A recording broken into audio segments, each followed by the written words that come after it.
Fat loss के लिए आपको कार्डियो ट्रेनिंग करना चाहिए, like skipping, jogging, running, brisk walk, या फिर आपको स्ट्रेंथ ट्रेनिंग करना चाहिए, जो मैं ऑलरेडी आपको अपनी वीडियोस में दिखा रही हूँ, with resistance band, body weight training. So ये एक बहुत ही कॉमन क्वेश्चन है लोगों का, and I would like to answer that.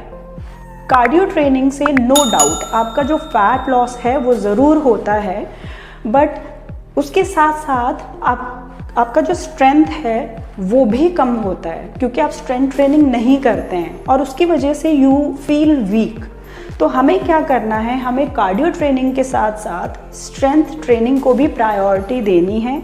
इसीलिए आप मेरी वीडियोस में देखेंगे कि मैं आपको स्ट्रेंथ ट्रेनिंग के साथ साथ लास्ट में 10 मिनट्स 12 मिनट्स स्किपिंग के लिए बोलती हूँ, और स्किपिंग की जगह आप कुछ भी कर सकते हैं, like brisk walk, running, jogging, जो भी आपको अच्छा लगता है। Please like, share and subscribe my channel. आप अपने डाउट्स, अपने क्वेश्चन सारे कमेंट सेक्शन में जाकर लिख सकते हैं, and I will see you in the next episode. Thank you.